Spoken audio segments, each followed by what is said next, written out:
ओम शांति। 21 मार्च 2024 बाबा के महावाक्य। मीठे बच्चे, अंतर्मुखी हो, याद का अभ्यास करो। चेक करो कि आत्म अभिमानी और परमात्म अभिमानी कितना समय रहते हैं। प्रश्न। जो बच्चे एकांत में जाकर आत्म अभिमानी बनने की प्रैक्टिस करते हैं, उनकी निशानी क्या होगी? उत्तर। उनके मुख से कभी उल्टा सुल्टा बोल नहीं निकलेगा। 2. भाई भाई का आपस में बहुत लव होगा। सदा क्षीरखंड होकर रहेंगे। 3. धारणा बहुत अच्छी होगी। उनसे कोई विकर्म नहीं होगा। 4. उनकी दृष्टि बहुत मीठी होगी। कभी देह अभिमान नहीं आएगा। 5.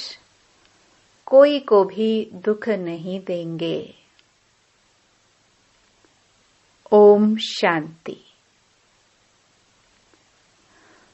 रूहानी बच्चों प्रति सिर्फ रूह कहेंगे तो फिर जीव निकल जाता है। इसलिए रूहानी बच्चों प्रति रूहानी बाप समझाते हैं, अपने को आत्मा समझना है। हम आत्माओं को बाप से यह नॉलेज मिलती है।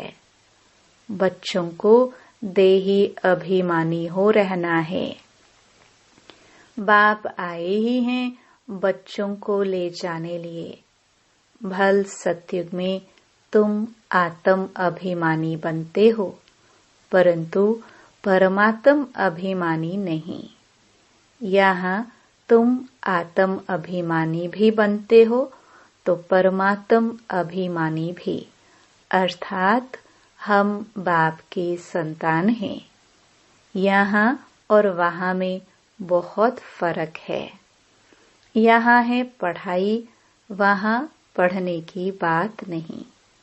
यहाँ हर एक अपने को आत्मा समझता है और बाबा हमको पढ़ाते हैं। इस निश्चय में रहकर सुनेंगे तो धारणा बहुत अच्छी होगी। आत्म अभिमानी बनते जाएंगे। इस अवस्था में टिकने की मंजिल बहुत बड़ी है। सुनने में बहुत सहज लगता है। बच्चों को यही अनुभव सुनाना है कि हम कैसे अपने को आत्मा और दूसरे को भी आत्मा समझ बात करते हैं। बाप कहते हैं, मैं भल इस शरीर में हूँ, परंतु मेरी यह असल की प्रैक्टिस है। मैं बच्चों को आत्मा ही समझता हूँ, आत्मा को पढ़ाता हूँ। भक्ति मार्ग में भी आत्मा पाठ बजाती आई है। पाठ बजाते बजाते पतित बनी है। अब फिर आत्मा को पवित्र बनना है। सो जब तक बाप को परमात्मा समझकर याद नहीं करेंगे तो पवित्र कैसे बनेंगे? इस पर बच्चों को बहुत अंतर्मुखी हो याद का अभ्यास करना है। नॉलेज सहज है, बाकी यह निश्चय पक्का रहे कि हम आत्मा पढ़ते हैं, बाबा हमको पढ़ाते हैं, तो धारणा भी होगी और कोई विकर्म नहीं होगा। ऐसे नहीं, इस समय हमसे कोई विकर्म नहीं होता है। विकर्माजीत तो अंत में बनेंगे। भाई भाई की दृष्टि बहुत मीठी रहती है। इसमें कभी देह अभिमान नहीं आएगा।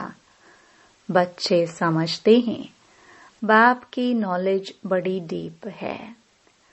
अगर ऊंच ते ऊंच बनना है तो यह प्रैक्टिस अच्छी रीति करनी पड़े, इस पर गौर करना पड़े। अंतर्मुखी होने के लिए एकांत भी चाहिए।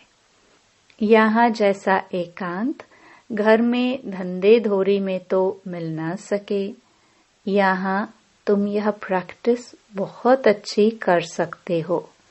आत्मा को ही देखना पड़े, अपने को भी आत्मा समझना है। यह प्रैक्टिस यहाँ करने से आदत पड़ जाएगी। फिर अपना चार्ट भी रखना चाहिए, कहाँ तक आत्म अभिमानी बने हैं। आत्मा को ही हम सुनाते हैं, उनसे ही बातचीत करते हैं। यह प्रैक्टिस बहुत अच्छी चाहिए। बच्चे समझते होंगे यह बात तो ठीक है, देह अभिमान निकल जाए और हम आत्म अभिमानी बन जाए। धारणा करते और कराते जाए। कोशिश कर अपने को आत्मा समझ बाप को याद करना। यह चार्ट बड़ा डीप है। बड़े बड़े महारथी भी समझते होंगे। बाबा जो दिन प्रतिदिन सब्जेक्ट देते हैं विचार सागर मंथन करने के लिए, यह तो बहुत बड़ी पॉइंट्स हैं। फिर कभी भी मुख से कोई उल्टा सुल्टा अक्षर नहीं निकलेगा। भाइयों भाइयों का आपस में बहुत लव हो जाएगा। हम सब ईश्वर की संतान हैं। बाप की महिमा को तो जानते ही हो।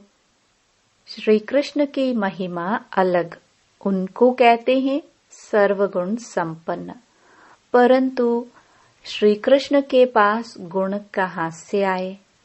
भल उनकी महिमा अलग है, परंतु सर्वगुण संपन्न बना तो ज्ञान सागर बाप से ही है ना। तो अपनी जांच बहुत रखनी है। कदम कदम पर पूरा पोतामेल निकालना है। व्यापारी लोग सारे दिन की मुरादी रात को संभालते हैं। तुम्हारा भी व्यापार है ना। रात्रि को जांच करनी है कि हमने सबको भाई भाई समझकर बात की, कोई को भी दुख तो नहीं दिया। क्योंकि तुम जानते हो हम सब भाई क्षीर सागर की तरफ जा रहे हैं। यह है विषय सागर। तुम अभी न रावण राज्य में हो न राम राज्य में हो, तुम बीच में हो।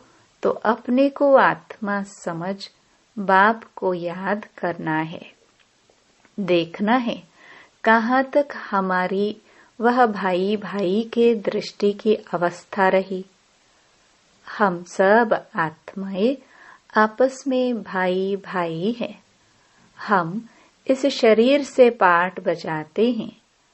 आत्मा अविनाशी है, शरीर विनाशी है। हमने 84 जन्मों का पाठ बजाया है।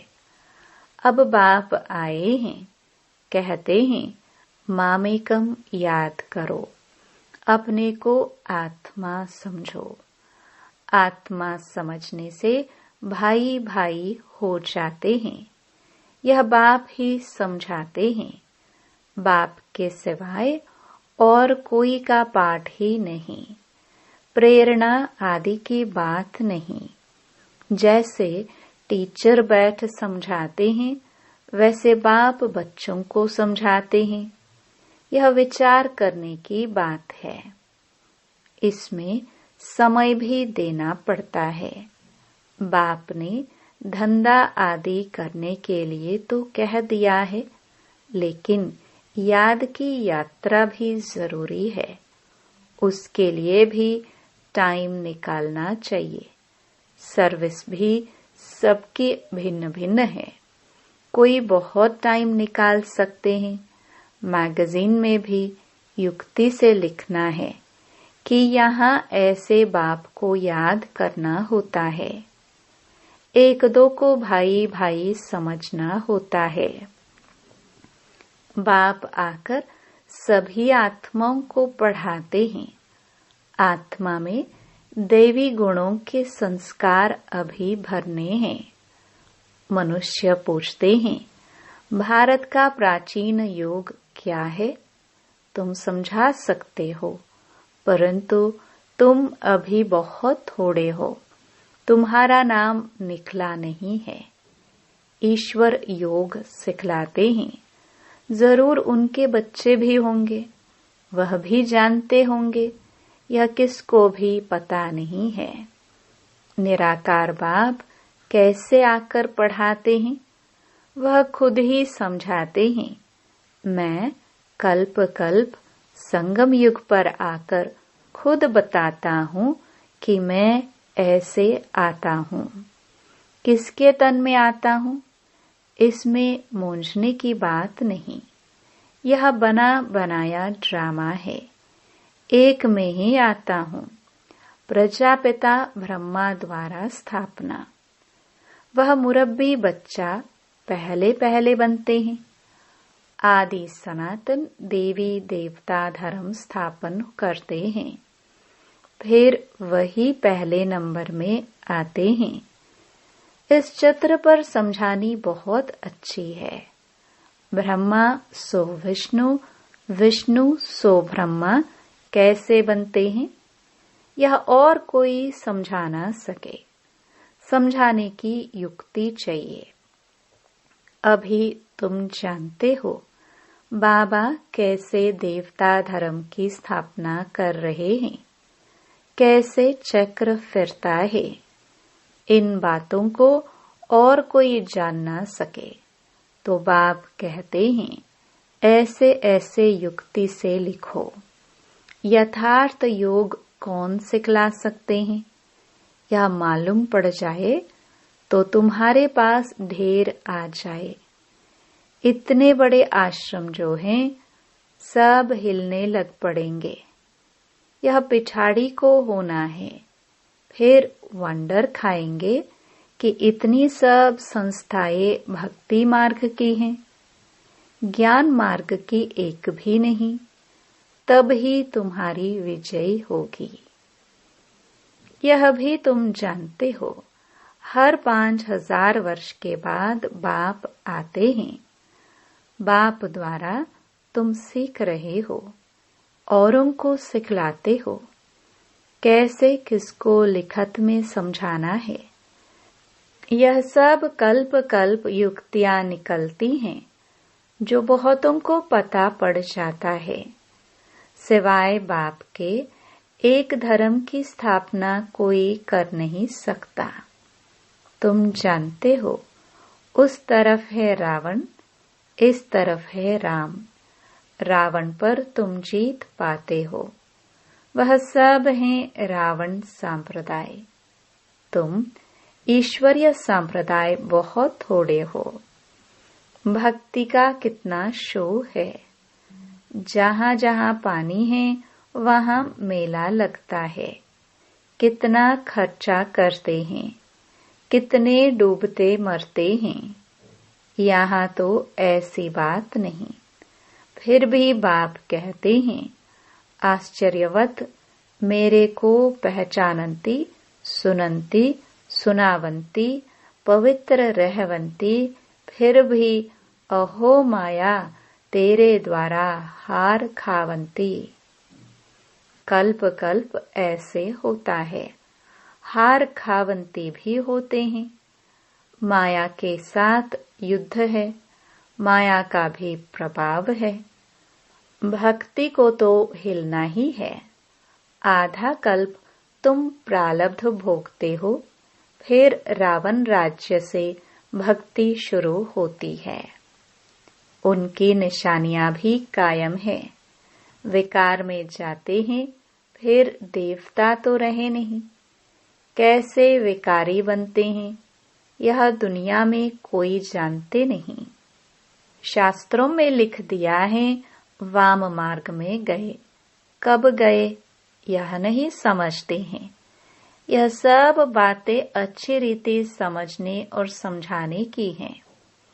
यह भी तुम समझे जब निश्चय बुद्धि हो, उनकी कशिश होगी, कहेंगे ऐसे बाप से हमको मिलाओ, परंतु पहले देखो घर जाने के बाद वह नशा रहता है, निश्चय बुद्धि रहते हैं। भल याद सतावे, चिट्ठी लिखते रहे, आप हमारे सच्चे बाबा हो। आपसे ऊंचा वर्षा मिलता है, आपसे मिलने बगैर हम रह नहीं सकते। सगाई के बाद मिलना होता है, सगाई के बाद तड़फते हैं। तुम जानते हो हमारा बेहद का बाप, टीचर, साजन आदि सब कुछ है, और सबसे दुख मिला, उनकी एवज में बाप सुख देते हैं, वहां भी सब सुख देते हैं। इस समय तुम सुख के संबंध में बंध रहे हो। यह पुरुषोत्तम बनने का पुरुषोत्तम युग है। मूल बात है अपने को आत्मा समझना, बाप को प्यार से याद करना है। याद से खुशी का पारा चढ़ेगा। हमने सबसे जास्ती भक्ति की है, धक्के बहुत खाए। अब बाप आया है वापस ले जाने, तो जरूर पवित्र बनना है, दैवी गुण धारण करने हैं, पोता मेल रखना है। सारे दिन में कितने को बाप का परिचय दिया। बाप का परिचय देने बगैर सुख नहीं आता, तड़फन लग जाती है। यज्ञ में बहुत विघ्न भी पड़ते हैं, मारे खाते हैं। और कोई सत्संग नहीं जहाँ पवित्रता की बात हो। यहाँ तुम पवित्र बनते हो तो असुर लोग विघ्न डालते हैं। पावन बनकर घर जाना है। संस्कार आत्मा ले जाती है। कहते हैं युद्ध के मैदान में मरेंगे तो स्वर्ग में जाएंगे, इसलिए खुशी से लड़ाई में जाते हैं। तुम्हारे पास कमांडर, मेजर, सिपाही आदि कहाँ से आते हैं? स्वर्ग में कैसे जाएंगे? लड़ाई के मैदान में मित्र संबंधी याद आते हैं। अब बाप समझाते हैं सबको वापस जाना है। अपने को आत्मा समझो, भाई भाई समझो, बाप को याद करो। जो जितना पुरुषार्थ करेंगे उतना ऊंच पद पाएंगे। वो लोग कहते हैं हम भाई भाई हैं, परंतु अर्थ नहीं जानते, बाप को ही नहीं जानते। लोग समझते हैं हम निष्काम सेवा करते हैं, हमको फल की इच्छा नहीं, परंतु फल तो जरूर मिलना है। निष्काम सेवा तो एक बाप ही करते हैं।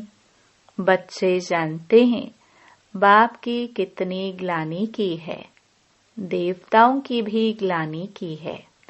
अब देवताएं किसी की हिंसा तो कर नहीं सकते। यहाँ तो तुम डबल अहिंसक बनते हो, न काम कटारी चलाना न क्रोध करना। क्रोध भी बड़ा विकार है। कहते हैं बच्चों पर बहुत क्रोध किया। बाप समझाते हैं थप्पड़ आदि कभी नहीं मारना। वह भी भाई है, उनमें भी आत्मा है। आत्मा छोटी बड़ी नहीं होती है। यह बच्चा नहीं, परंतु तुम्हारा छोटा भाई है। आत्मा समझना है। छोटे भाई को मारना नहीं चाहिए। इसलिए श्री कृष्ण के लिए दिखाते हैं ओखरी से बांधा। वास्तव में ऐसी बातें हैं नहीं। यह भिन्न भिन्न शिक्षाएं हैं। बाकी श्री कृष्ण को क्या परवाह पड़ी है माखन की। वह महिमा भी करते हैं उल्टी चोरी की। तुम महिमा करेंगे सुलटी। तुम कहेंगे वह तो सर्वगुण संपन्न 16 कला संपूर्ण है। परंतु यह ग्लानि की भी ड्रामा में नोंद है। अभी सब तमो प्रधान बन पड़े हैं। बाप आकर सतो प्रधान बनाते हैं। पढ़ाने वाला है बेहद का बाप। उनकी मत पर चलना पड़े। डिफिकल्ट से डिफिकल्ट यह सब्जेक्ट है। पद भी तुम कितना ऊंच पाते हो। अगर सहज हो तो सब इस इम्तिहान में लग जाए। इसमें बड़ी मेहनत है। देह अभिमान आने से विक्रम बन जाएंगे, इसलिए छुई मुई का दृष्टांत है। बाप को याद करने से तुम खड़े हो जाएंगे। भूलने से कुछ न कुछ भूल हो जाएगी। पद भी कम हो पड़ता है। शिक्षा तो सबको दी है, जिसकी बाद में गीता बनाई है। गरुड़ पुराण में रोचक बातें लिखी हैं, जो मनुष्यों को डर लगे। रावण राज्य में पाप तो होते ही हैं, क्योंकि है ही कांटों का जंगल। बाप कहते हैं दृष्टि को भी बदलना है। बहुत समय से हिरे हुए हैं, इसलिए शरीर की तरफ प्यार चला जाता है।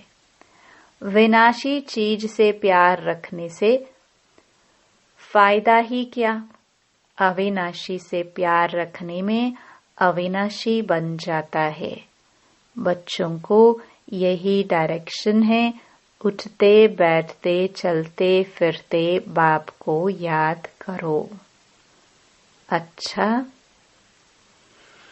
मीठे मीठे सिखिलदे बच्चों प्रति मात पिता बाप दादा का याद प्यार और गुड मॉर्निंग। रूहानी बाप के रूहानी बच्चों को नमस्ते। धारणा के लिए मुख्य सार। पहला, शरीर विनाशी है, उससे प्यार निकाल अविनाशी आत्मा से प्यार करना है। अविनाशी बाप को याद करना है। आत्मा भाई भाई है, हम भाई से बात करते हैं, यह अभ्यास करना है। दूसरा, विचार सागर मंथन कर अपनी ऐसी अवस्था बनानी है जो मुख से कभी कोई उल्टा सुल्टा बोल न निकले। कदम कदम पर अपना पोतामेल चेक करना है। वरदान, निमित्त और निर्माण भाव से सेवा करने वाले श्रेष्ठ सफलता मूर्त भव। सेवाधारी अर्थात सदा बाप समान निमित्त बनने और निर्माण रहने वाले। निर्माणता ही श्रेष्ठ सफलता का साधन है। किसी भी सेवा में सफलता प्राप्त करने के लिए नम्रता भाव और निमित्त भाव धारण करो। इससे सेवा में सदा मौज का अनुभव करेंगे। सेवा में कभी थकावट नहीं होगी। कोई भी सेवा मिले, लेकिन इन दो विशेषताओं से सफलता को पाते सफलता स्वरूप बन जाएंगे। स्लोगन, सेकंड में विदेही बनने का अभ्यास हो तो सूर्यवंशी में आ जाएंगे। ओम शांति।